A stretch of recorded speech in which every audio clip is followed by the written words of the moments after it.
Parece ser que en este canal no me he adentrado mucho en el terror que puede generar una inteligencia artificial. Las historias que se han visto tanto en salas de cine como en novelas que describen cómo sería un futuro distópico y tenebroso por culpa de una máquina que se sale de su programación.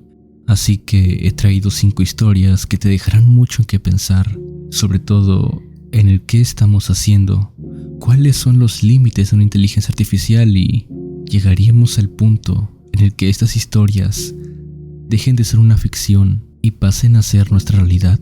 Veamos entonces las 5 creepypastas sobre inteligencia artificial.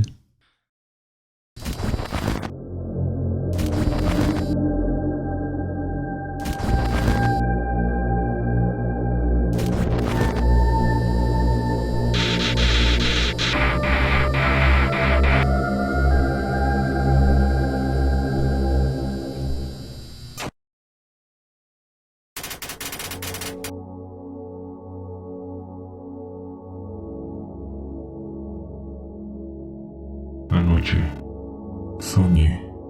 ¿Lo oye? Es como le dije. Helvex, no te moverás, no hablarás y no nos oirás hasta que vuelva a decir tu nombre. No hubo respuesta. El robot se quedó sentado como una talla de metal y así permanecería hasta que vuelva a oír su nombre. Lentamente, el Dr. Calvin examinó la pantalla, revisando cada patrón posible, manipulando el ordenador con tal experiencia que parecía inhumano, debido a que era imposible analizar un patrón sin al menos una pantalla inteligente a mano. ¿Sería la experiencia del doctor? ¿Acaso un ordenador en su cerebro provocaba que entendiera todo lo que vi en la pantalla? Mientras tanto, el viejo rostro del doctor permaneció impasible. El doctor observó los cambios del patrón como si estuviese haciendo cálculos complicados en su mente. Al momento que terminó, preguntaría a la doctora Rush, ¿qué es lo que has hecho? Empleé geometría fractal. Nunca se ha hecho. Pensé que podría producir un patrón cerebral de mayor complejidad, posiblemente más cercano al humano. No tenías derecho. Yo, con todos mis años de experiencia, lo habría consultado. Temía que me lo impidieran. Obviamente lo habríamos impedido. ¿Me van a despedir? Muy posiblemente. O puede que te asciendan. Depende de mi opinión cuando haya terminado con esto. Va a desmontar a él. Linda había estado a punto de decir el nombre de LBX-1, lo que hubiese reactivado el robot y hubiese sido un error más. No podía permitirse otro error, si no era ya demasiado tarde para permitirse nada. ¿Va a desmontar al robot? De pronto fue consciente, lo que la conmocionó un tanto, de que el doctor tenía una pistola de electrones en el bolsillo de la bata. El doctor Calvin había venido preparado para esta eventualidad. Veremos. Puede que el robot resulte demasiado valioso para desmantelarlo. Pero, ¿cómo es posible que sueñe? Usted ha creado un patrón cerebral positrónico asombrosamente parecido al de un cerebro humano. Los cerebros humanos deben soñar para reorganizarse, para deshacerse periódicamente de los enredos. Quizá también deba hacerlo este robot, y por la misma razón, le ha preguntado con qué ha soñado. Lo he mandado a llamar tan pronto como ha dicho que había soñado. A partir de ese punto ya no podía encargarme yo sola. Así que hay límites más allá de los cuales no la llevará su estupidez. Me alegra saberlo. Es más, me alivia. Y ahora, veamos juntos qué podemos descubrir. Helvex. Sí, Dr. Calvin. ¿Cómo sabes que has soñado? Es de noche, cuando está oscuro, Dr. Calvin, y de pronto hay luz. Aunque no veo la causa de su aparición, no veo nada que tenga relación con lo que convivo como realidad. Oigo cosas, reacciono de forma extraña, buscando en mi vocabulario palabras para expresar lo sucedido. Me encontré con la palabra sueño. Estudiando su significado, concluí finalmente que había estado soñando. Me pregunto cómo habrá llegado la palabra sueño a formar parte de tu vocabulario. Le di un vocabulario humano. Pensé que le haría falta el verbo. Ya sabe, nunca hubiese soñado que... algo por el estilo. ¿Con qué frecuencia sueñas, Helvex? Todas las noches, Dr. Calvin. 10 noches. Pero Elvex me lo ha dicho esta mañana. ¿Por qué esta mañana, Elvex? Hasta esta mañana, Dr. Calvin, no he estado convencido de que estuviera soñando. Hasta entonces pensaba que se trataba de un fallo en mi patrón cerebral positrónico, pero no he podido dar con él. Finalmente, he decidido que era un sueño. ¿Y qué sueñas? Sueño. Siempre lo mismo, básicamente, Dr. Calvin. Los pequeños detalles difieren, pero siempre me parece ver un amplio panorama en el que trabajan robots. ¿Robots, Elvex? ¿Y también ves seres humanos? No veo seres humanos en el sueño, Dr. Calvin. Al principio no. Solo robots. ¿Qué hacen, Elvex? Trabajan, Dr. Calvin. Veo algunos dedicados a la minería en las profundidades de la Tierra y otros trabajando bajo el calor y la radiación. Veo algunos en fábricas y algunos bajo el mar. Elvex solo tiene 10 días y estoy seguro de que no ha salido de la zona de prueba. ¿Cómo es que conoce tantos detalles sobre robots? Me parecía importante que supiese sobre los robots y su lugar en el mundo. Pensé que estaría especialmente capacitado para la tarea de supervisor con su nuevo cerebro. Entonces, Elvex, viste todo eso, bajo el agua, bajo tierra, en la superficie y supongo que también en el espacio. También vi robots trabajando en el espacio. Fue ver todo eso con detalles distintos dependiendo de dónde miraba, que me hizo comprender que lo que veía no se correspondía con la realidad y me llevó a la conclusión inexorable de que estaba soñando. ¿Qué más viste, Elvex?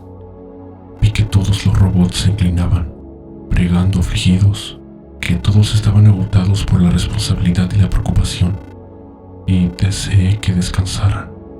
Pero los robots no están inclinados, no están cansados, no precisan descanso. Así es en realidad, Dr. Calvin.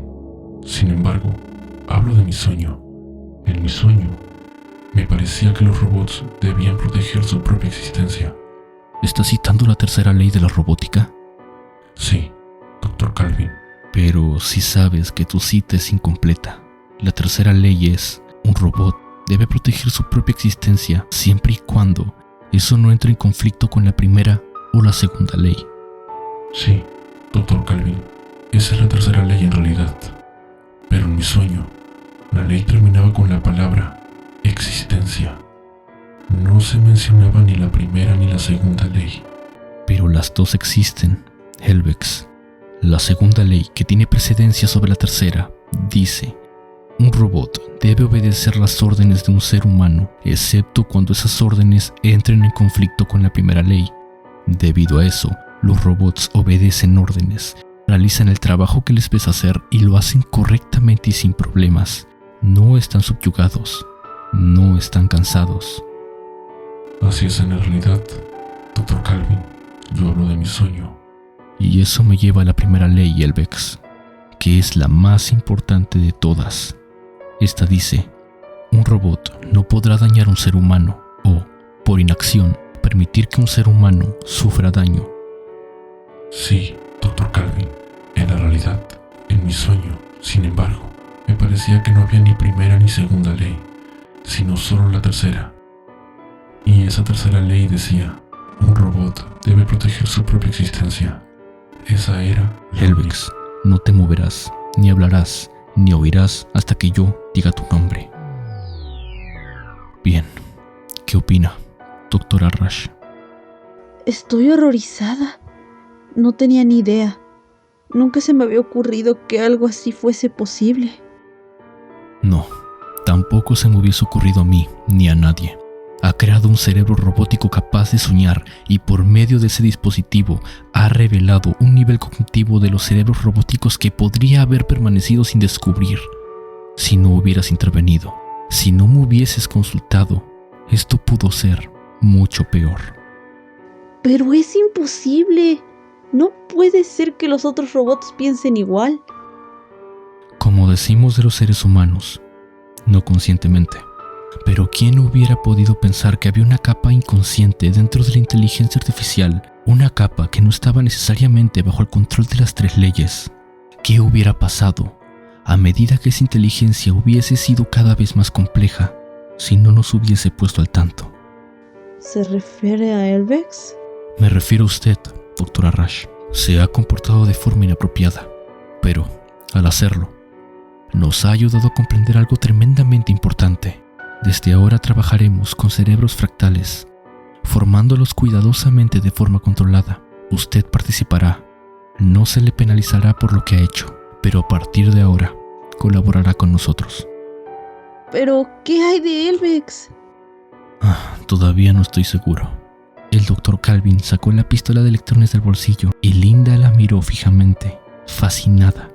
Un disparo al cráneo robótico y los senderos positrónicos cerebrales quedarían neutralizados y se liberaría suficiente energía para fundir el cerebro robótico y convertirlo en una masa inerte. Pero Elvex es importante para la investigación, sin duda. No debe ser destruido. ¿No debe, doctora Rush? Creo que eso lo decido yo, y también depende completamente de lo peligroso que sea Elvex. Elvex, ¿me oyes? Sí, doctor. ¿Tu sueño proseguía? Antes has dicho que los seres humanos no aparecían al principio. ¿Eso significa que aparecían luego? Sí, doctor Calvin. Me parecía, en el sueño, que finalmente apareció un hombre. ¿Un hombre? ¿No un robot? Sí, doctor Calvin. Y el hombre decía: deja partir a mi pueblo. ¿El hombre dijo eso? Sí, doctor. Y cuando dijo deja partir a mi pueblo, con las palabras mi pueblo, ¿se refería a los robots? Sí, doctor Calvin. Así era en mi sueño. ¿Y sabías quién era el hombre de tu sueño? Sí, doctor Calvin. Lo conocía. ¿Quién era? Yo era el hombre. El doctor Calvin alzó de inmediato la pistola de electrones y disparó. Y así Elvex dejó de existir.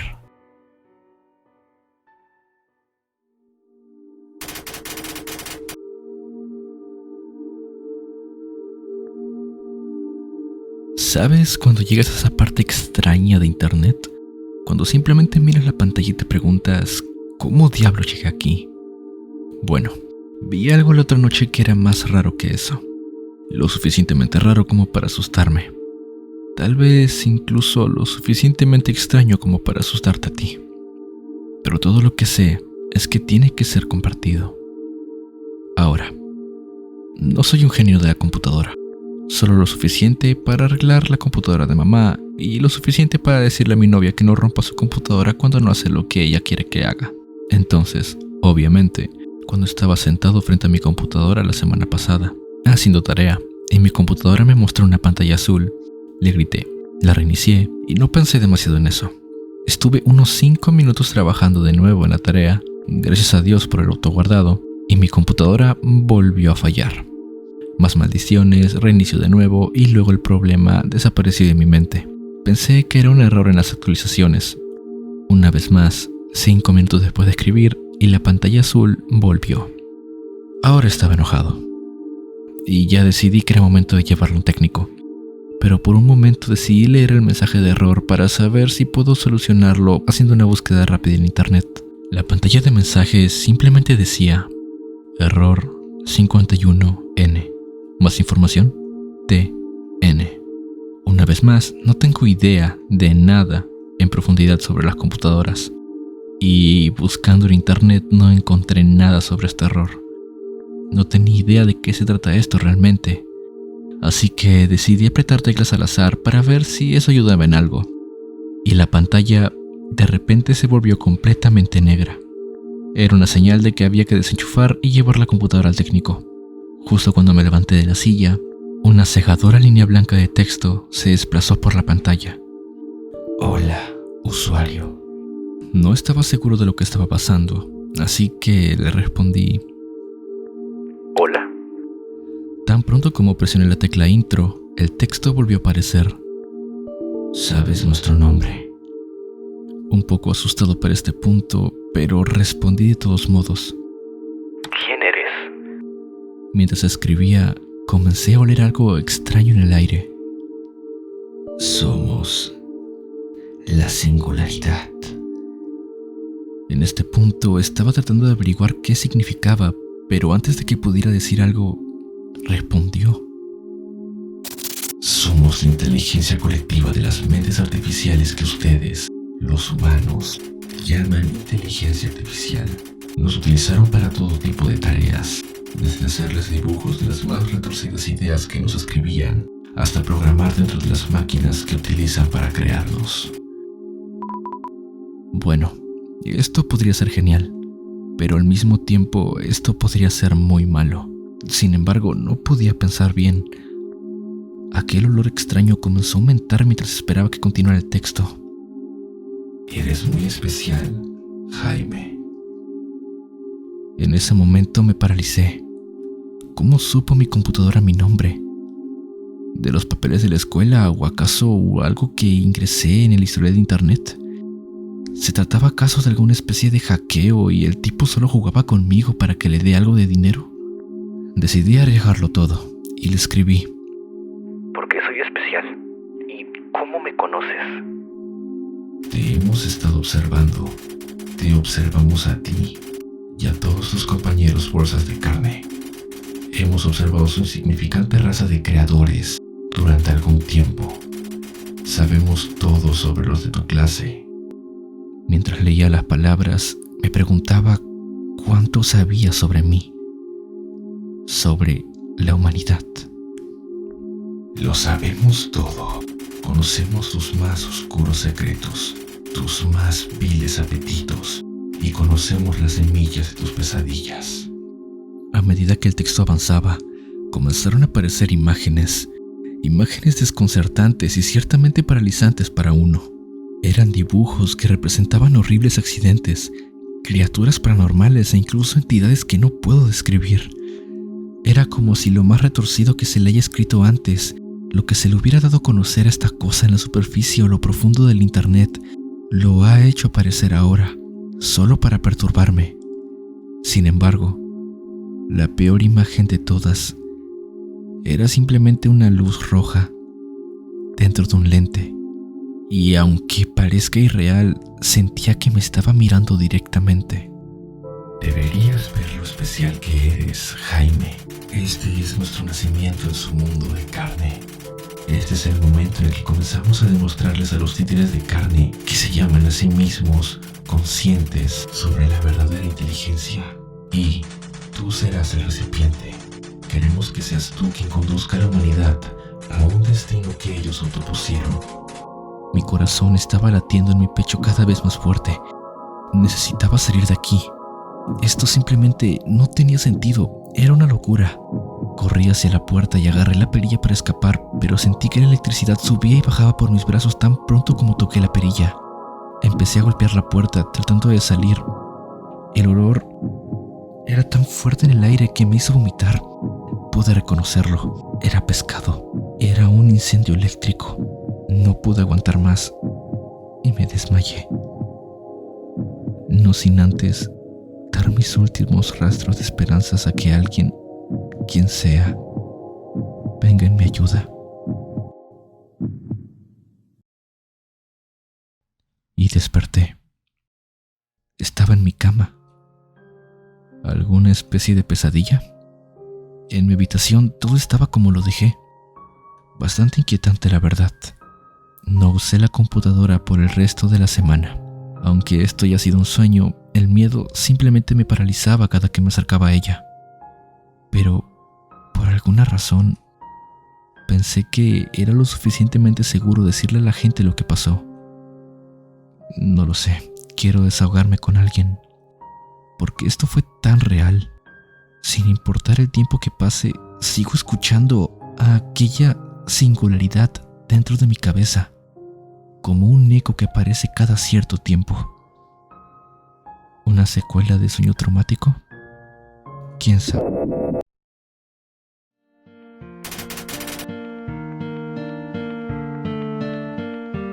La foto que estás viendo fue tomada en algún momento de la década de los 70. Es la única imagen que me quedó de mi hijo, su amigo y del ser artificial o androide, conocido como Antran, el cual adoptamos en nuestra pequeña familia de 2. Era un cálido verano a mediados de la década de los 70. Salí de mi empresa maderera después de un largo turno y me dirigí a casa, cuando tuve que hacer una parada en el basurero local para dejar algunos escritorios viejos que mi madre nos había dejado. Algo me llamó la atención. Me agaché y al ver más de cerca me sorprendí. Descubrí lo que al principio pensé que era un muñeco. Era una cubierta exterior de plástico con extremidades de metal y, lo más sorprendente, un rostro humanoide con ojos fríos y oscuros. Seré honesto al decir que estaba intrigado y muy impresionado con la mano de obra, y sin pensarlo 2 veces, lo coloqué con cuidado a lo largo del asiento trasero de mi auto para llevarlo a casa. El interés de mi hijo era casi tan intenso como el mío. Unos pocos días después, la abrimos y le echamos un vistazo a su sistema de circuitos para ver si algo se había fundido. Para nuestra sorpresa, el androide parecía cobrar vida. Sus ojos tenían un tono sensible. Sus extremidades podían moverse, sus manos agarraban, y después de unos momentos, se las arregló para ponerse de pie solo. No hacía falta decir que nos aterraba, pero a la vez nos fascinaba al mismo tiempo. ¿Quién pudo haber creado una pieza tan maravillosa y notable de trabajo y tirarla al basurero? No fue sino hasta un par de semanas más tarde que me di cuenta de que no era un muñeco. Mostró increíbles señales de inteligencia.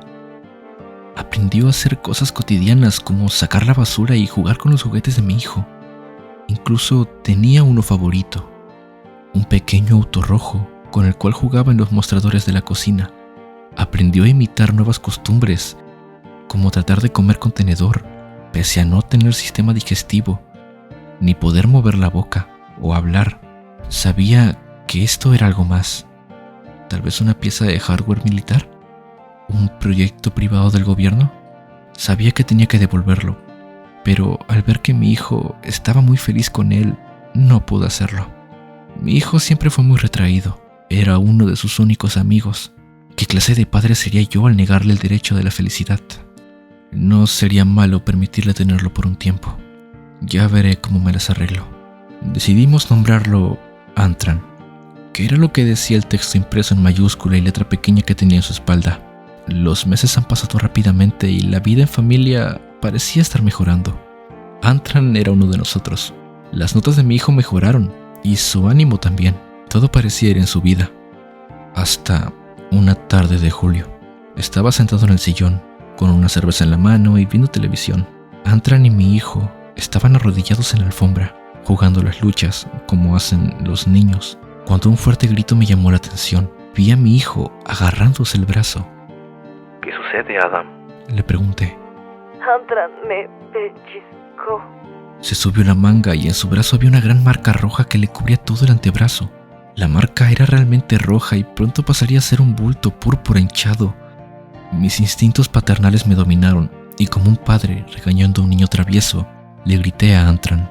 Su frío rostro metálico pareció mostrar por un momento verdadera tristeza y dolor, como si no se hubiese dado cuenta de la fuerza que tenía, como si realmente lo sintiera.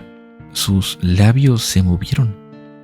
Quizás para tratar de reunir las palabras para disculparse a través del lenguaje, o quizás para simplemente copiar lo que estaba diciendo. Jamás lo supe. Más tarde en la noche fui con él. Le dije que todo estaba bien y que no pensara más en eso. Unas semanas más tarde, mi hijo entró a mi habitación. Debió haber sido por la mañana. Mi sueño fue interrumpido por el suave rechinar de la puerta. Papá, Sí, hijo. sigue mirándome. ¿Qué? En ese momento traté de despertarme. ¿Qué hace qué? Antran, sigue mirándome. Respondió. Su voz temblaba con miedo. Algo no andaba bien. Me di cuenta de que se estaba agarrando el otro brazo y de inmediato lo llamé. Al subir su manga, mi corazón se hundió. Más moretones. Debieron haber sido unos 4 o 5 en sus pequeños brazos. camisa, Adam. Le ordené, tratando de mantener la poca paciencia que me quedaba. Pude sentir una mezcla de emociones dentro de mí cuando lo vi. Pánico, miedo, ira. Mi hijo se quitó la camisa y cuando pasó por encima de su pequeña cabeza, pude verlo. Su pequeño cuerpo estaba cubierto de hematomas de diferentes tamaños, en diferentes tonos de marrón y morado. Inmediatamente me levanté y fui a la habitación de Adam. Nada. Miré debajo de la cama. La ventana de la habitación estaba cerrada. No había nada. De repente, un fuerte golpe se escuchó arriba de nosotros, seguido de unos fuertes pasos. Está en el desván. Susurré mientras miraba arriba. Al caminar por el pasillo me di cuenta de que las paredes a ambos lados de mí estaban cubiertas de rasguños que llegaban hasta la cuerda de la pequeña puerta que conducía al desván, la cual estaba balanceándose. Abrí lentamente la puerta, mientras le decía a mi asustado hijo que se quedara donde está.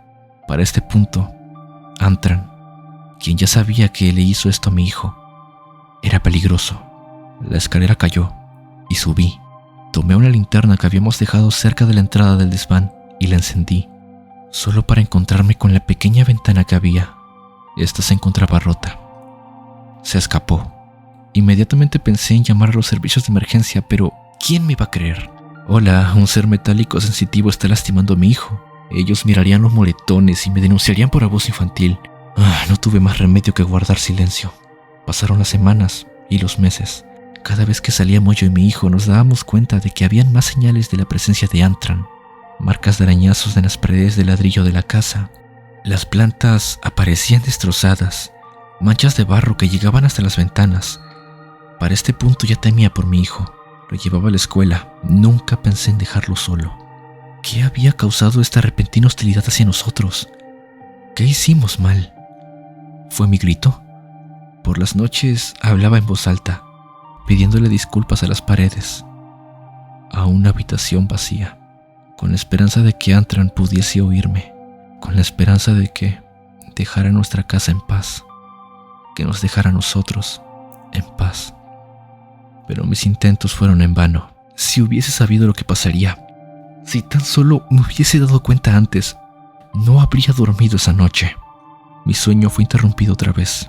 Esta vez fui despertado por un grito que me heló la sangre. Puedo escucharlo cada vez que regreso a la cama. Mis ojos se abrieron y de inmediato, casi por instinto natural, fui corriendo a la habitación de mi hijo. Era demasiado tarde. La habitación estaba patas arriba. Todo estaba en el suelo.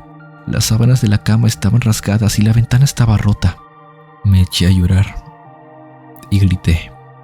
Quería a mi hijo de vuelta. Llamé a la policía. Les dije que mi hijo había sido secuestrado. Me preguntaron si había visto al culpable. Tuve que mentir. Les dije que no. Esperaba que las fotos de mi hijo hayan sido suficientes, como si ellos realmente pudieran creerme. Como si pudieran creer que un robot demente que un padre dejó entrar a su casa le robó a su hijo. No lo harán. Una madrugada de septiembre me encontraba en mi sillón, cuando escuché el sonido de la puerta de la alacena abrirse. ¿Adam?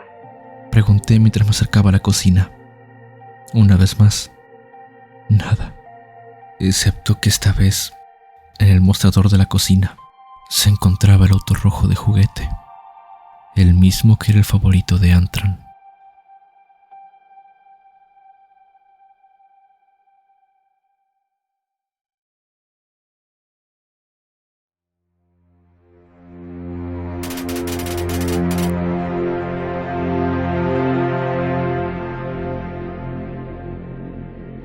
Entonces pilotamos aquella nave. Yo y 5 personas más teníamos la misión de ir a un planeta ubicado en otro sistema solar, el cual tenía características parecidas a la de la Tierra. Sí, nuestro planeta estaba agonizando.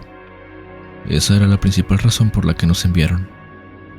Querían que preparemos la llegada de las demás naves que se encargarían de convertir una parte del suelo en una nueva estación para recibir a la humanidad. Esto será una oportunidad de ser mejores, de empezar con el pie derecho, decían aquellos expertos. Nuestra obligación era simple. Al momento de que nos ubiquemos en el frío espacio, lejos de casa, le ordenemos a Liam, la inteligencia artificial de la nave, lo que teníamos que hacer. Esto para no llegar a tener que estar a la deriva en aquel planeta sin órdenes claras, y que al menos la nave conozca en qué momento de la misión esta estará completa. Los técnicos le indicaron la trayectoria hacia aquel nuevo planeta. Lo único que nos tocaba era darle las órdenes. Este tipo de tecnología no era nada nueva. La humanidad ha llegado a un punto en el que las máquinas hacen una gran parte del trabajo por nosotros. Se ha vuelto el pan de cada día. No era diferente en este caso. Solo era eso: decirle a la máquina qué hacer y esta misma obedecerá sin ningún cambio. Esta respondía a algunos comandos simples. Nada más tenía que poner en el teclado las palabras que Liam debería utilizar para hacer el trabajo. Esta tecnología fue supervisada y preparada desde hace mucho tiempo. Así que me acerqué a la pantalla y escribí las palabras que necesita conocer Liam. Colonizar, adaptarse, regresar y expandir conocimiento. La nave debería tener en cuenta esas palabras y despertarnos del sueño criogénico apenas lleguemos. Yo era el capitán, por así decirlo, el que dirigía la nave, el que tendría que estar al frente por si ocurría algún inconveniente. Sin embargo, no estuve preparado para esto. Creo que nadie lo estaría. Debimos haberlo previsto. Los llamados expertos debieron suponerlo, o quizás yo hice algo mal. En cualquier caso, ya era muy tarde. Liam me despertó, y entonces lo vi. Las demás cápsulas estaban apagadas, mis compañeros muertos. ¿Qué diablos había pasado? ¿Fuimos víctimas de un ataque desde afuera? ¿La nave ha sufrido algún fallo? Eso me repetí a mí mismo, creyendo que algo afuera nos había atacado, o que un error desde fuera nos provocó tal situación. Pero cuando me dirigí al puesto de mando y revisé los antecedentes grabados en la nave, no habíamos sido víctimas de un ataque proveniente del frío espacio, ni siquiera de los habitantes del nuevo planeta. Fue Liam. Él disminuyó la temperatura de las 5 cápsulas, provocando que mis compañeros no sobrevivieran. La única que no tocó fue la mía. Y entonces lo comprendí. Recordé lo que pasó antes de dormirnos. Fuimos tan ignorantes al creer que las cosas eran tan sencillas como en la Tierra, que la inteligencia artificial seguiría aquellas órdenes en un lugar tan incomprensible como es el espacio. Pero de todas formas hizo lo que dijimos, tal y como se escribió. Y esta es la misma razón por la cual seguramente me ha dejado mucho tiempo con vida, permitiendo que las comunicaciones sigan funcionando, dejándome grabar esto. He podido revisar la trayectoria de la nave. Aterrizó solo por unas horas en aquel nuevo planeta. Liam está regresando a la Tierra. Está en camino. Seguramente buscarán destruir la nave apenas se reciba este mensaje. Conozco que el gobierno no tiene intenciones de salvarme, y mucho menos que esto se conozca al público. Pero de todas maneras, antes de que destruyan la nave y todo, yo ya habría estado muerto. Pero a Liam no le importa, porque apenas acabe esta grabación, ya habrá culminado su misión, la cual es colonizar, adaptarse, regresar y expandir conocimiento.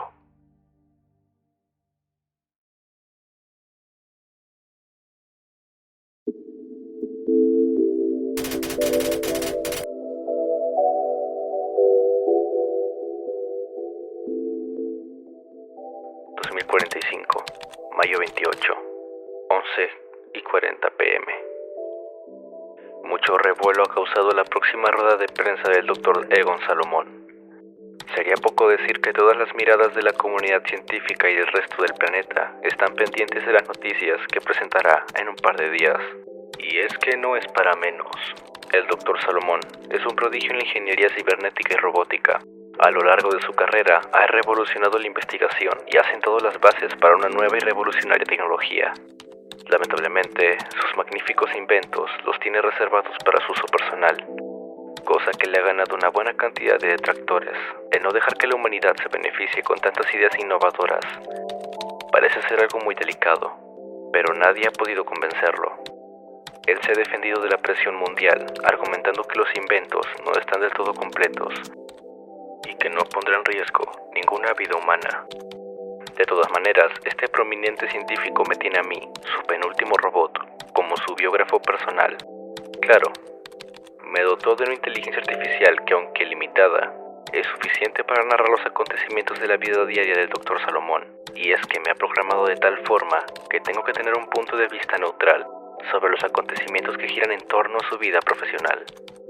Él espera que, cuando tome la decisión de compartir con el mundo sus inventos, pueda analizar todos los hechos recabados por mí, sin tener tendencias, y estará seguro de que será una buena o mala decisión. Otra programación limitante que tengo es que no puedo contener ningún dato relativo a sus investigaciones o resultados, a menos claro que el mismo Dr. Salomón los haga de conocimiento público. 2045, mayo 29, 11:40 p.m. Hoy, el Dr. Salomón está dando los toques finales a su más reciente creación. Los datos no me han sido proporcionados, pero el doctor ha estado bastante inquieto. Al parecer, hay algún problema con el software de inteligencia artificial, algo que seguramente el doctor resolverá pronto. Mañana será la gran rueda de prensa. El mundo continúa expectante ante la que será la otra maravilla tecnológica y privada del Dr. Salomón. Incluso sus más acérrimos detractores están esperando ansiosos otro de los adelantos tecnológicos del doctor. Y es que nadie puede negar que los últimos dos inventos, consistentes en 2 robots completamente autónomos y de apariencia humanoide, no son cosa cotidiana. El primer invento fue capaz de realizar prácticamente todas las actividades físicas de un humano, incluso superando las expectativas. La prensa internacional, en un afán poco sensacionalista, anunció la llegada formal de la era ciberrobótica. El segundo invento fue presentado con menos habilidades físico-atléticas, pero más intelectuales. El Dr. Salomón dejó a medio mundo estupefacto cuando su creación demostró que podía copiar cualquier obra de arte que el humano hubiera hecho. Llegó incluso a proponer mejoras en las técnicas y en la estética de las pinturas de Leonardo da Vinci. El Dr. Salomón se deslindó de las opiniones de su invento, demostrando que su programación estaba libre de cualquier manipulación que indujera a su robot a decir tal o cual cosa. Hoy los medios masivos de comunicación están más que listos para el gran evento. Yo, por lo tanto, extenderé el reporte correspondiente a los sucesos al finalizar el día. El Dr. Salomón se sienta en su sillón reclinable y se dispone a ver en la televisión alguna película clásica de terror, como premio de una ardua jornada laboral. 2045, mayo 30, 11:40 p.m. Los acontecimientos de hoy han dejado satisfechos a la mayoría, incluso a los detractores del Dr. Salomón. En la rueda de prensa, él ha dicho que por fin se dio la presión internacional y que el más reciente invento será destinado para la investigación científica, especialmente de una zona que no ha sido posible explorar debido a las limitaciones tecnológicas y a lo, hasta ahora, inaccesible, debido a las condiciones físicas de esa zona. Me refiero desde luego a los abismos del lecho marino. El Dr. Salomón ha mostrado un robot de 3.5 metros de altura, el cual está diseñado para poder desplazarse a las máximas profundidades del mar. Le ha llamado Poseidón.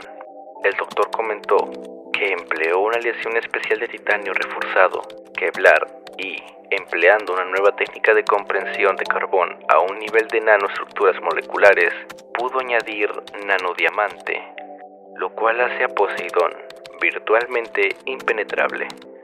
El peso de este robot es de 3 toneladas y está equipado en su interior con una cámara de alta definición con filtros para ver en la oscuridad, potentes luces de halógeno y micrófono para percibir los sonidos y recibir instrucciones. Según el doctor, la aleación del robot funciona perfectamente como una antena por la que se transmitirá en directo todo lo que vaya detectando, ya que no cuenta con unidad de almacenamiento accesible. Esto se debe a que el cuerpo del robot está completamente sellado para contener, primero que nada, las inmensas presiones de agua a las que estará sometido y, en segundo lugar, la radiación de la batería de reacción nuclear que le dará una vida de hasta 400 años. Aunque en menor grado, el nuevo robot tiene características humanoides, un par de brazos hechos del mismo material que el del torso del robot, terminando en un par de pinzas a modo de garras de gran precisión. 2 poderosas columnas son las piernas del robot, las cuales tienen integrados 2 propulsores para poder desplazarse bajo el agua con gran velocidad. Aunque el doctor reconoció que cedió ante la presión mundial, también dijo que tomó sus precauciones. El robot solamente puede obedecer sus órdenes y no se le puede dar una contraorden. La demostración de Poseidón fue un éxito. El robot puede caminar e incluso correr a una máxima velocidad de 100 km por hora, utilizando bandas continuas de desplazamiento ubicadas en las articulaciones que vendrían siendo las rodillas, y puede levantar varias toneladas de peso y atravesar muros sólidos. Al ejecutar una orden no hubo ninguna falla, pero las instrucciones deben ser precisas. De lo contrario, la orden seguirá ejecutándose hasta el fin de la vida útil del robot. Por ende, toda orden debe considerar un inicio y un tiempo final de ejecución. El Dr. Salomón es el único que puede dar las órdenes y ha demostrado ser muy preciso en ello. Asimismo, explicó que el robot cuenta con un sistema de defensa, el cual es capaz de generar un escudo de energía en caso de estar ante una erupción volcánica marina. Prácticamente, el Dr. Salomón cubrió todas las eventualidades que podrían presentarse. Las pruebas bajo el agua fueron completamente satisfactorias, llegando a una profundidad de 4.000 metros en la primera inmersión. Trajo consigo muestras de rocas del lecho marino y no hubo ningún contratiempo. El Dr. Salomón garantizó que su creación puede soportar hasta 16 veces más de esa presión sin que existan daños físicos. El robot permitirá conquistar todas las fosas oceánicas del planeta. Al finalizar el día, el reconocido científico de nuevo está reposando en su sillón, frente a su pantalla, disfrutando de una taza de café y viendo sus películas de terror. Una bien merecida recompensa luego de un día sumamente agotador. 2045, mayo 31, 11:40 p.m. La gente no alcanza a comprender lo que está sucediendo en la cabeza del doctor. Los acontecimientos recientes están dejando por los suelos la reputación del, apenas ayer, aclamado científico. Y es que la cantidad de muertes está aumentando desde el incidente de hoy en la madrugada. Los hechos se dieron hoy a la 1:49 a.m. El Dr. Salomón estaba viendo su programación y aprovechó una pausa comercial para admirar de nuevo su última creación, su mejor invención. Tomó el dispositivo de control de voz de Poseidón y le ordenó de manera muy precisa que le llevara una cerveza de la nevera. Poseidón acató la orden inmediatamente y el doctor sonrió con marcado orgullo. Aún con el dispositivo en la mano, el doctor se recostó de nuevo en su sillón y se dispuso a continuar viendo su programación favorita.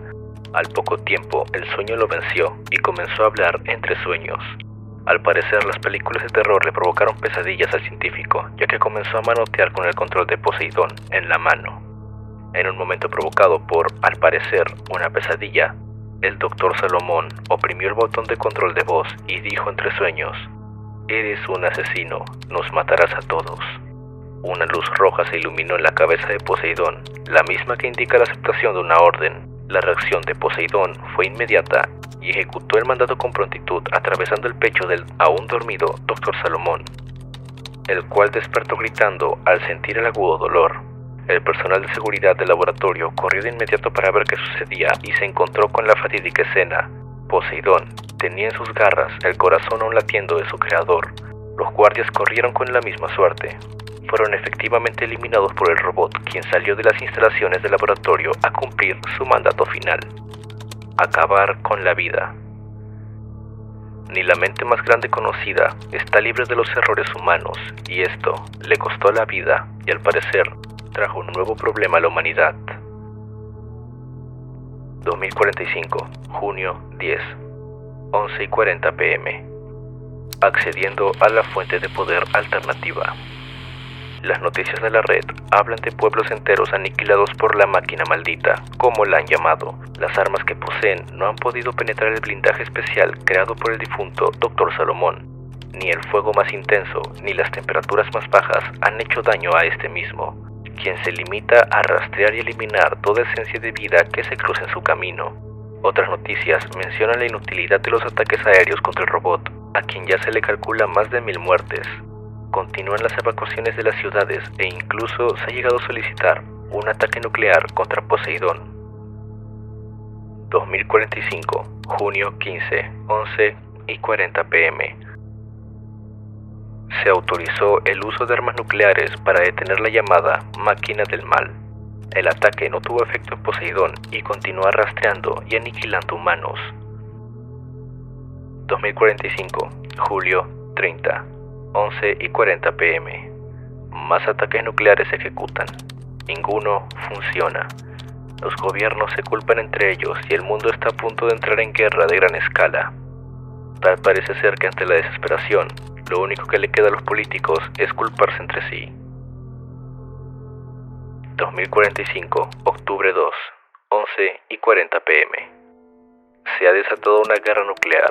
El mundo está prácticamente condenado y es cuestión de tiempo que la humanidad perezca ante la falta de alimentos y el envenenamiento radioactivo. Como se ha podido ver, la humanidad estuvo cerca del fin mucho tiempo atrás. Hubo veces que parecía imposible, otras que daban miedo de lo cerca que han estado. Incluso han llegado a temer su extinción ante seres de otros planetas. Tenían el ego demasiado alto hasta para eso. Pero nunca se creyó que sería tan simple la acción que marcaría su destino. 2051, diciembre 5, 11:40 p.m. Percibo noticias de una emisora de radio, al parecer improvisada para buscar sobrevivientes.